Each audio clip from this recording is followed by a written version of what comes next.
What's up guys, Readiness Reviews here with you again, and I just received a box containing one of my all-time bucket list handguns, but this particular pistol could turn out to be one of the worst Milsurp purchasing decisions I've ever made. The handgun in question is a Japanese Type 14 Nambu pistol, and in today's video we're going to check out the example that I received and hopefully be able to come to the conclusion of whether or not it was worth the $725 that I spent on it. Before we get this box open, I want to remind you guys to give the video a thumbs up if you like seeing this military surplus centric firearms content here on YouTube. Subscribe to the channel so you don't miss any of my future videos, and drop me a comment letting me know what your opinion of Nambu pistols are. I know they can be pretty controversial. And without further delay, let's get our box over to the desk to check this thing out. You already know we have to open up this box with a very iconic bayonet.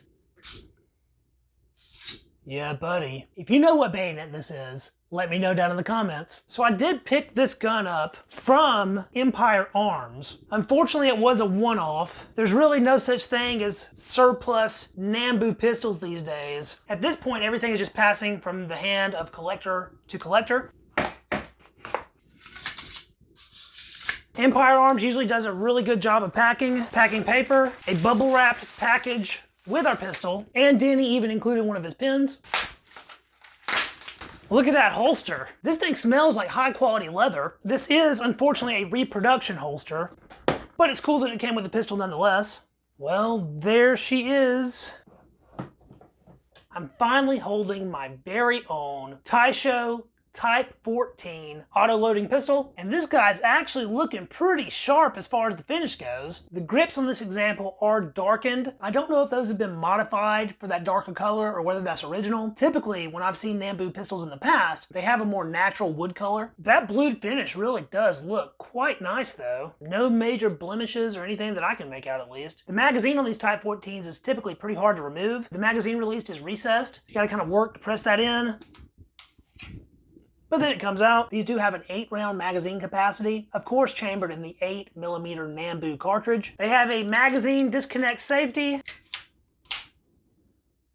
Let's see if we can decipher some of our markings here. So we know by this symbol that this pistol was made at the Nagoya Arsenal. Every Type 14 will have a date code, the year of the Showa era in which the pistol was produced, followed by the month.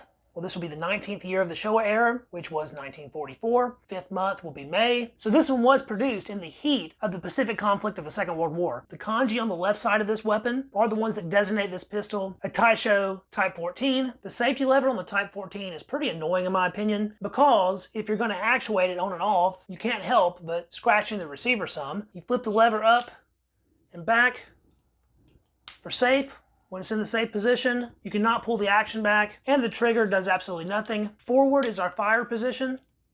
When it's in that state, you can work the action. Now, it would appear that the Type 14 has a last round hold open for the magazine, meaning that the action will stay open on an empty magazine, although it does lock back on an empty magazine. If you remove your magazine for reloading, the action closes, so once you insert your new fresh magazine, you still have to cycle the action to be able to fire again. The Type 14 is almost always referred to as a Nambu pistol. I even do it myself, but perhaps that's a little bit lazy, because although the Type 14 was based on the Nambu pistol, these handguns were actually designed by commission. That commission took Kajiro Nambu's Type A pistol, also known as the Papa Nambu, and did their best to simplify it, because that was a very difficult and expensive pistol to produce. And the Type 14 here is what they came up with. In the 14th year of Taishō rule, this pistol was adopted. That was 1926. At the Nagoya Arsenal, production began in 1927 and in 1928 at Tokyo's Kokura Arsenal. Production on the Type 14 continued all the way until the summer of 1945, when of course World War II finally came to an end. During the years this pistol was in production, some 400,000 of them were put together, which is kind of a small number when you compare that to production for other handguns used by major participants in the Second World War. Now, I've been hunting a reasonably priced Type 14 for years at this point. These guns get a really bad rap in terms of durability, but that hasn't stopped the prices on them from going up. However, in comparison to a lot of other World War handguns, the Nambu is still decently affordable. I attribute that mainly to how scarce the ammunition for these is. If you have a Nambu, you know the struggles of actually pulling the trigger on one of these guys. My example here was $650, but after shipping, I believe it came in at $725. The condition on it looks really good, but what sold me on the listing interesting for this one is that it was described as having a mirror bright bore. So let's take a look at that.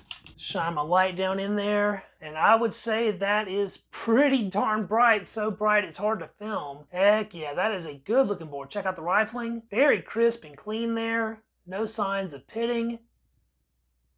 Really excellent. Maybe that'll give this one a chance of being a decent shooter. In the intro of this video, I alluded to the fact that I might end up regretting this purchase altogether. In this case, that's not because of condition, but just the design of the firearm altogether. The Type 14 is known to be plagued with reliability issues. Even at the best of times, these are not 100% reliable pistols. They also suffer from some durability issues. The strikers especially are prone to breaking, and so although I'm pretty stoked with how awesome this one looks, I won't know whether or not it was worth the money I spent on it until I get it out to the range and try to put some lead through it. So let's squeeze the trigger on this one and see how it does.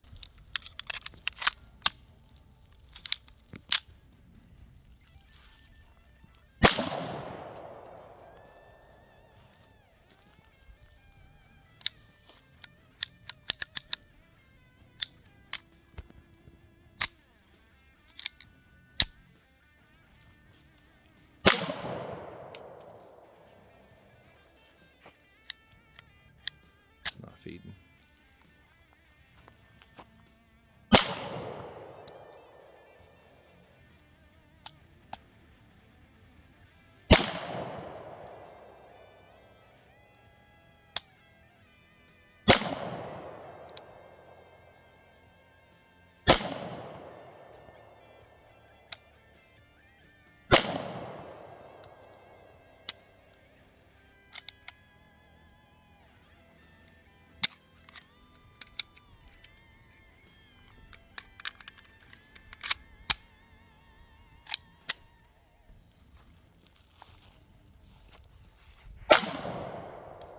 Unfortunately, my range experience with the Type 14 turned out basically how I expected, maybe even a little worse. The magazine on this pistol is very difficult to load and just seems sort of wonky overall, but I believe our major problem is with the springs on this particular pistol. Here's our target for the range test. Now, one thing I can say is that this pistol is an accurate one. My point of aim was right here, and I have a nice little group with a couple flyers underneath. It basically shoots as accurately as I can shoot with a pistol, and that was good news. But the bad news was the malfunctions. We put 3 magazines through this pistol, and with every single shot, there was a malfunction. We did perform this testing with factory new Steinel 8mm Nambu ammo, which comes in at like $70 a box. When our magazine is near capacity, it seems that our mainspring doesn't have enough power to strip rounds off the magazine. And even after you have fewer than 5 rounds in the magazine, the pistol failed to go into battery basically every single shot. As a whole, the Type 14 has never been known for reliability, but my particular example here definitely needs some work. I'm confident in the ammunition, so I don't think that's the problem. I think what this pistol needs is a good cleaning and some updated springs. I do believe that Wolf manufactures replacement springs for the Type 14, and I do intend on picking some of those up and revisiting this pistol in the future. So stay tuned to the channel for that. Now, do I regret my over $700 purchase of this Taishō Type 14? I would be lying if I didn't say I had at least some amount of regret. I'm happy with the price that I paid for a Type 14, but I really wish I got a pistol that functioned a little bit more reliably than this one. I do not recommend the Type 14 for your average Milsurp collector. You have to really want one of these in your collection for it to be worth it. For one, the ammo is very hard to come across and is super expensive when you find it. And for two, the pistols just aren't that great anyway. They are an amazing piece of military history, and that's why I wanted one for my collection. Eventually, I want to pick up every major handgun from World War II, and that collection could not be complete without a Type 14. So here it is. If you directly compare the Type 14 to its World War II contemporaries, it comes up pretty short. I certainly consider the 1911 a far superior pistol. The Tokarev's a better pistol, and all of your German handguns are typically more reliable and overall better handguns than the Type 14. What the Type 14 does have in spades is cool factor. I mean, just look at this thing. I have dreamt about owning one of these ever since seeing it on Tales of the Gun on the History Channel way back in the day when I was a kid. And when I was in high school, the video game Call of Duty World at War came out. And as funny as that may be, that game cemented this handgun's legendary status, in my mind at least. So I'm finally the proud owner of a Japanese Type 14, also referred to as the Type 14 Nambu. I want to know what you guys think about these guns down in the comments of this video. If you own one of these, or if you've ever shot one before, what are your opinions and experiences? And in the current era of collecting, are these handguns worth as much as they're selling for on the collecting market? If you enjoyed the video, don't forget to hit the thumbs up. That helps out with the Google algorithm and getting it distributed out to other viewers. Subscribe to the channel so you don't miss any of my future military surplus firearms content. And I will catch you guys in the next video. See you then. Peace.